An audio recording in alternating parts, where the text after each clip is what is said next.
ಮಂಗಳೂರಿನ ಬೋಳೂರು ಸುಲ್ತಾನ್ ಬತ್ತೇರಿ ರಸ್ತೆಯಲ್ಲಿರುವ ಮಾತಾ ಅಮೃತಾನಂದಮಯಿ ಮಠದ ಶ್ರೀ ಬ್ರಹ್ಮಸ್ಥಾನ ಕ್ಷೇತ್ರದಲ್ಲಿ ಕಾರ್ತಿಕ ಹುಣ್ಣಿಮೆ ಹಾಗೂ ಅಮ್ಮನವರ ಜನ್ಮ ನಕ್ಷತ್ರ ಕೃತಿಕಾ ಪ್ರಯುಕ್ತ ವಿಶೇಷ ಜ್ಯೋತಿ ಪೂಜೆ, ದೀಪೋತ್ಸವ ಮತ್ತು ಭಗವತಿ ಸೇವೆ ಜರುಗಿತು.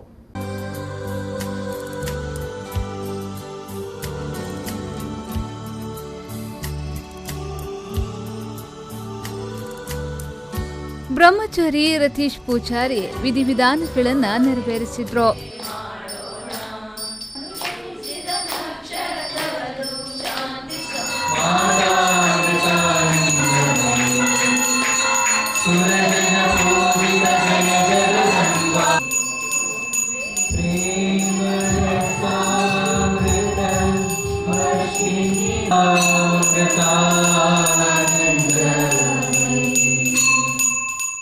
ಇದೇ ಸಂದರ್ಭದಲ್ಲಿ ಅಮೃತ ವಿದ್ಯಾಲಯದಲ್ಲಿ ಮಠದ ಮುಖ್ಯಸ್ಥರಾದ ಬ್ರಹ್ಮಚಾರಿಣಿ ಮಂಗಳಾಮೃತ ಚೈತನ್ಯರ ದಿವ್ಯ ಉಪಸ್ಥಿತಿಯಲ್ಲಿ ಮಂಗಳೂರು ಶಕ್ತಿನಗರದ ಸಾನ್ನಿಧ್ಯ ಸಂಸ್ಥೆಯ ಮಾನಸಿಕ ಭಿನ್ನ ಸಾಮರ್ಥ್ಯದ ಮಕ್ಕಳ ಭಕ್ತ ಪ್ರಹ್ಲಾದ ಯಕ್ಷಗಾನ ಪ್ರದರ್ಶನ ನೆರೆದಿದ್ದ ನೂರಾರು ಸಂಖ್ಯೆಯ ಪ್ರೇಕ್ಷಕರ ಮೆಚ್ಚುಗೆ ಪಡೆಯಿತು.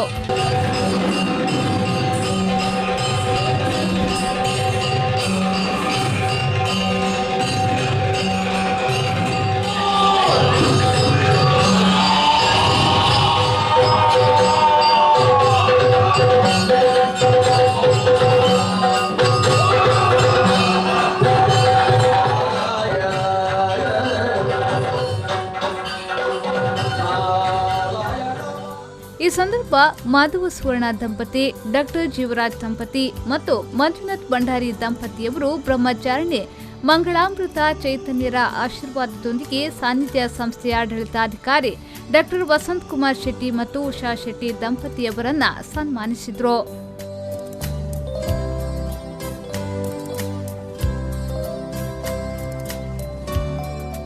ಇವತ್ತು ನಮ್ಮ ಸಂಸ್ಥೆಯಲ್ಲಿ 25 ವರ್ಷಕ್ಕಿಂತ ಮೀರಿದ ಸುಮಾರು 40 ಮಕ್ಕಳಿದ್ದಾರೆ. ಅದು ಹಾಗಾದರೆ ಇದು ಯಾರ ಜವಾಬ್ದಾರಿ? 2016ರಲ್ಲಿ ಕೇಂದ್ರ ಸರ್ಕಾರದಲ್ಲಿ ಅಂಗವಿಕಲರ ಅಧಿನಿಯಮ ಜಾರಿಗೆ ಬಂತು. ಆ ಅಧಿನಿಯಮ ಜಾರಿಗೆ ಬಂದಾಗ ಇವರ ಜೀವನ ಪರ್ಯಂತ ನೋಡಿಕೊಳ್ತಕ್ಕಂಥ ಜವಾಬ್ದಾರಿ ಸರ್ಕಾರದ್ದು, ಸಮಾಜದ್ದು ಎಂಬುದನ್ನು ಘೋಷಿಸಿದೆ. 2018ರಲ್ಲಿ ಕರ್ನಾಟಕದ ಸರ್ಕಾರದಲ್ಲಿ ಇದು ಜಾರಿಯಾಯಿತು. ಆದರೆ ಈವರೆಗೂ 40 ವರ್ಷಕ್ಕಿಂತ ಮೀರಿದ 25 ವರ್ಷಕ್ಕಿಂತ ಮೀರಿದ ಮಕ್ಕಳಿಗೆ ಯಾವುದೇ ವ್ಯವಸ್ಥೆ ಇಲ್ಲ. ಇದಕ್ಕಾಗಿ ನಮಗೆ ನಿಜವಾಗಿ ಕಣ್ಣೀರು ಬರ್ತಾ ಇದೆ. ಈ ಸಂದರ್ಭ ಪ್ರೊಫೆಸರ್ ರಾಧಾಕೃಷ್ಣ, ಡಾಕ್ಟರ್ ದೇವದಾಸ್, ಸೇವಾ ಸಮಿತಿಯ ಪದಾಧಿಕಾರಿಗಳು, ರೋಟರಿ ಕ್ಲಬ್ನ ಪದಾಧಿಕಾರಿಗಳು, ನ್ಯಾಷನಲ್ ಇನ್ಶೂರೆನ್ಸ್ ಕಂಪನಿಯ ಅಧಿಕಾರಿಗಳು, ಸಿಬ್ಬಂದಿ ವರ್ಗ, ಅಮ್ಮನವರ ಭಕ್ತರು ಹಾಗೂ ಸಾರ್ವಜನಿಕರು ಭಾಗವಹಿಸಿದ್ರು. ಶರಸಾದ್ಯಾನ್, ವಿ4 ನ್ಯೂಸ್ 24/7 ಮಂಗಳೂರು.